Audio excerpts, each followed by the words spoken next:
मुख्यमंत्री डॉक्टर मोहन यादव की अध्यक्षता में हुई मध्य प्रदेश कैबिनेट की बैठक में आम जनता, छात्रों, स्वास्थ्य सेवाओं और डिजिटल इंफ्रास्ट्रक्चर से जुड़े कई बड़े फैसलों पर मुहर लगी। कैबिनेट ने जहां स्वामित्व योजना के तहत पंचायतों में पट्टों की रजिस्ट्री शुल्क पूरी तरह से माफ करने का फैसला लिया, वहीं प्रदेश में अत्याधुनिक एआई आधारित डेटा सेंटर के लिए 800 करोड़ रुपए की योजना को भी मंजूरी दी गई है। इसके अलावा नगर वन योजना, विशेषज्ञ डॉक्टर्स की भर्ती और मेधावी विद्यार्थियों के लिए स्कूटी योजना को भी अगले 5 वर्षों तक जारी रखने का फैसला लिया गया है। क्या है कैबिनेट के बड़े फैसले, देखिए हमारी खास रिपोर्ट। सीएम मोहन यादव की अध्यक्षता में कैबिनेट बैठक, कई अहम प्रस्तावों को मिली मंजूरी। स्वामित्व योजना में पंचायत क्षेत्रों में अतिरिक्त उपकर भी खत्म। एआई आधारित डेटा सेंटर के लिए 800 करोड़ रुपए मंजूर। नमो हरित नगर योजना को कैबिनेट की मंजूरी।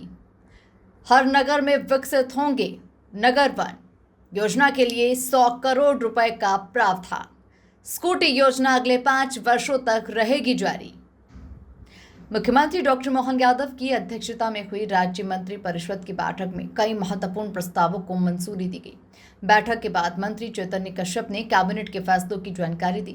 कैबिनेट ने स्वामित्व योजना के तहत बड़ा फैसला लेते हुए पंचायत क्षेत्रों में दिए जाने वाले पट्टों की रजिस्ट्री पर लगने वाले शुल्क और अतिरिक्त उपकर को पूरी तरह से समाप्त कर दिया।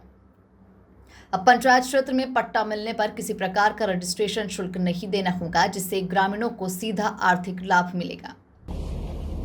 कैबिनेट के अंदर जो महत्वपूर्ण निर्णय हुए हैं उसमें स्वामित्व योजना, यह योजना प्रधानमंत्री नरेंद्र मोदी जी के नेतृत्व में, उनके मार्गदर्शन में जो पूरे देश में हुई है, हमारे यहाँ पर भी स्वामित्व योजना में पूर्व में मंत्रिमंडल ने निर्णय लिया था कि जितने भी पट्टे बने हैं जिनको रजिस्ट्री करवाएंगे उनका स्टाम्प शुल्क नहीं लिया जाएगा, परंतु इसके बाद उपकर और पंचायत के अंदर जो अतिरिक्त शुल्क था उसका भी इसमें ये रखा गया कि स्वामित्व योजना का पट्टा पूर्णतः सरकार करवा करके आम आदमी को उपलब्ध करवाएगी, तो ये उपकर की बाध्यता को भी इसमें से छूट दी गई है। इसमें करीब करीब 48 लाख निजी स्तर के 68 लाख से अधिक अधिकार अभिलेखों का निर्माण है, तो ये जो निजी दिए जाएंगे इनमें कोई उपकर भी व अतिरिक्त शुल्क पंचायती क्षेत्र में नहीं लिया जाएगा।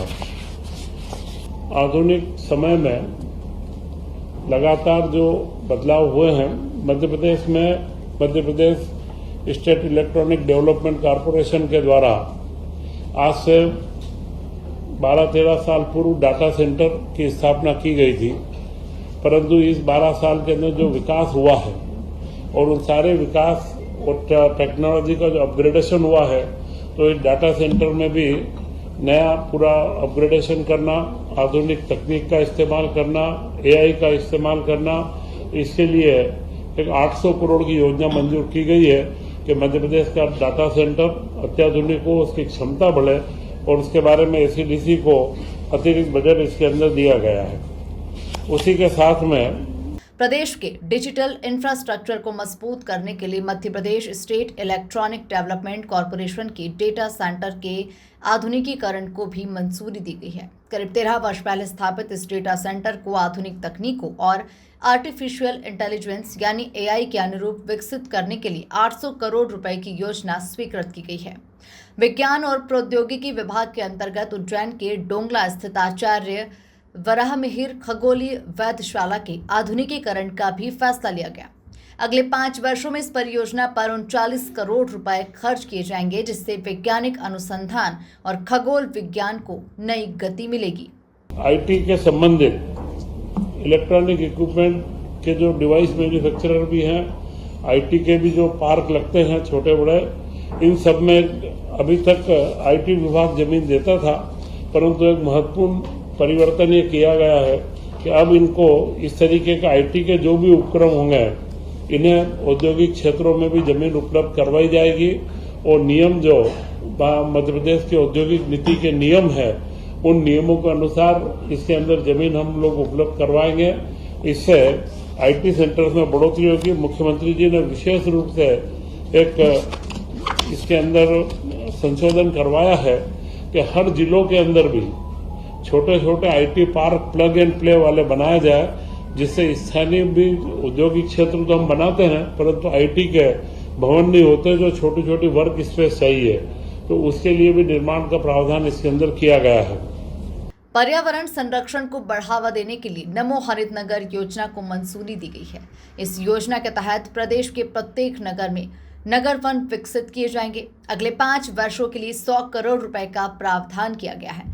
खास बात यह है कि CSR और जन भागीदारी से मिलने वाली राशि के बराबर योगदान राज्य सरकार भी करेगी और 5 वर्षों तक रखरखाव का खर्च भी सरकार ही वहन करेगी।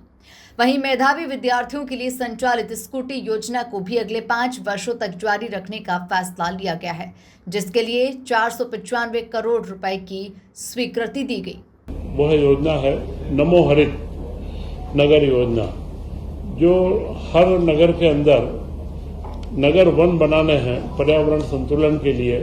उसके लिए नमो हरित योजना में अगले 5 सालों के लिए 100 करोड़ का प्रावधान किया गया है कि जो नमो वन बने, नगर वन जो बने, उन वनों में स्थापना के समय भी CSR या स्थानीय जन भागीदारी की राशि जो मिलेगी उसका बराबरी का राशि राज्य सरकार वहन करेगी, और उसी के साथ में प्रति वर्ष 5 सालों तक उनके मेंटेनेंस के लिए भी उसका पूरे नियम बनाए हुए हैं, उनको मेंटेनेंस की राशि भी राज्य सरकार देगी।